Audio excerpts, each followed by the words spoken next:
let us start. Fructose जो है, it is a ketohexose, like glucose that was aldohexose that we have done last time.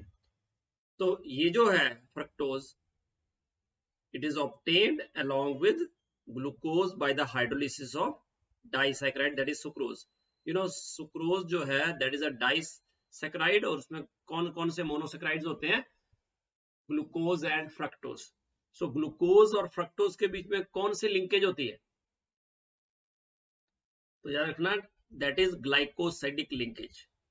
Glycosidic linkage होती है between glucose and fructose, और sucrose को hydrolyse करते हैं तो we get both of them in equal amount. और it is a natural monosaccharide found in fruits, honey and vegetables. और in its pure form it is used as a sweetener, क्योंकि इसकी जो sweetening power है that is maximum among carbohydrates. It is also an important ketohexose. और fructose का molecular formula is just like glucose, that is C6H12O6. Same formula जो है वो होता है ग्लूकोज का, बट ग्लूकोज में जो है वो एल्डिहाइड ग्रुप होता है, और फ्रक्टोज में उसकी जगह कौन सा होता है? Ketonic group. So on the basis of its reaction जो है they are not covered in our syllabus. Glucose के रिएक्शन थे बहुत सारे, पता है ना, प्रोलॉन्ग्ड हीटिंग विद HI, तो नॉर्मल हेक्सेन मिलता था, उससे पता चलता था कि 6 के 6 कार्बन हैं जो स्ट्रेट चेन में है. फिर HCN से रिएक्ट करता था, वो NH2OH से रिएक्ट करता था. ऑक्साइम NH2OH के साथ HCN के साथ साइनोहाइड्रिन बनता था, उससे क्लियर होता था कि उसमें कोई कार्बोनिल ग्रुप है ना. फिर ब्रोमीन वाटर से वो ऑक्सीडाइज हो जाता था, क्या देता था, क्योंकि वो माइल्ड ऑक्सीडाइजिंग एजेंट है. ग्लूकोनिक एसिड मिलता था, उससे क्लियर होता था कि जो कार्बोनिल ग्रुप है वो क्या है? अल्डेहाइड. फिर कॉन्सेंट्रेटेड HNO3 के साथ करते थे, तो वो चाहे ग्लूकोज हो या ग्लूकोनिक एसिड हो, वो दोनों क्या देते थे? सैकरिक एसिड. उससे क्लियर होता था कि एक उसमें COH ग्रुप है और एक जो है वो प्राइमरी OH ग्रुप है. और ग्लूकोज जो है एसिटिक एनहाइड्राइड से रिएक्ट करके ग्लूकोज पेंटा एसिटेट देता है, और जो कि स्टेबल है. उससे क्लियर होता है कि जो 5 OH है वो अलग अलग कार्बन पे है, क्योंकि ग्लूकोज स्टेबल है अपने आप में, क्योंकि 2 कार्बन अगर एक ही 2 OH एक ही कार्बन पे हो तो that is highly unstable situation.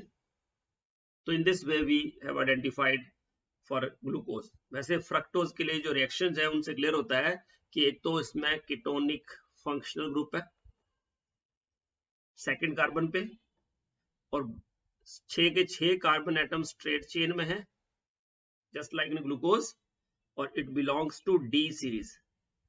ये जो D सीरीज है इसका मतलब क्या है कि जो लोएस्ट कायरल कार्बन है उसमें OH ग्रुप कहाँ है? Right side. OH group is on the right side and is levorotatory, means it rotate the plane polarized right to the left. इसलिए इसको जो है हम बोलते हैं D नेगेटिव फ्रक्टोज.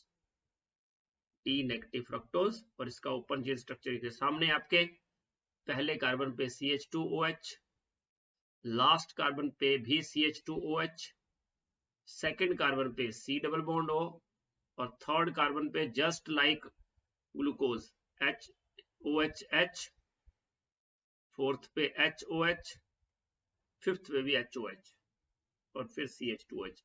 ये यहां से यहां तक it is same as glucose, सिर्फ फर्स्ट 2 कार्बन डिफरेंट है. उसमें यहां क्या होता है? CHO ओपन चेन स्ट्रक्चर में, और यहां HOH. बस ये डिफरेंस है. बाकी third onward they have same configuration, चाहे ग्लूकोज हो या फ्रक्टोज हो. It also exists just like in glucose. It also exists in 2 cyclic forms. But जो ग्लूकोज था उसमें क्या था? 6 मेंबर्ड रिंग था. इसमें जो है कौन सा मेंबर होता है? 5 मेंबर्ड रिंग. और इसलिए इसको फ्यूरानोज स्ट्रक्चर बोलते हैं, फ्यूरान से रिलेटेड है ना।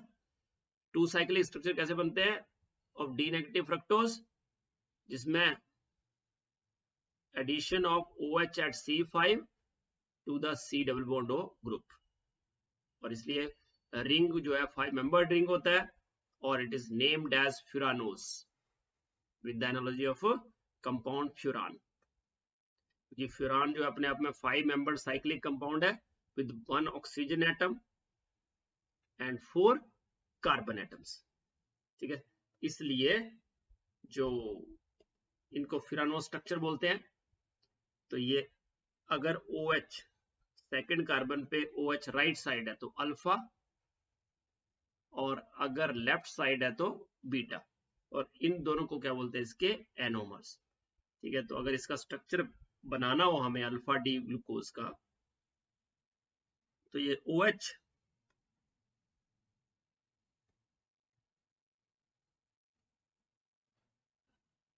ये OH O और ये ऐसे आ जाएंगे। जो सेकंड ये है सेकंड कार्बन है ना, तो सेकंड कार्बन पे क्या है, जो लेफ्ट साइड होगा वो ऊपर, जो राइट साइड होगा वो नीचे।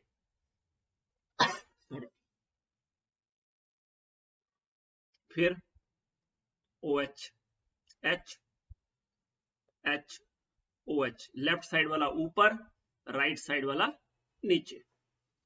लास्ट कार्बन जो है that is always at the top. तो ये हो गया अल्फा डी नेगेटिव फ्रक्टोफ्यूरानोज। बीटा के लिए बनाओगे तो सेम ऐसे, इसमें OH CH2OH हो जाएगा, बाकी तो वैसे ही OH H H OH CH2OH H। तो बीटा, एक अल्फा दूसरा बीटा। तो ये बना के दिखाया मैंने आपको। तो ये अल्फा डी नेगेटिव फ्रक्टोफ्यूरानोज, ये बीटा डी नेगेटिव फ्रक्टोफ्यूरानोज।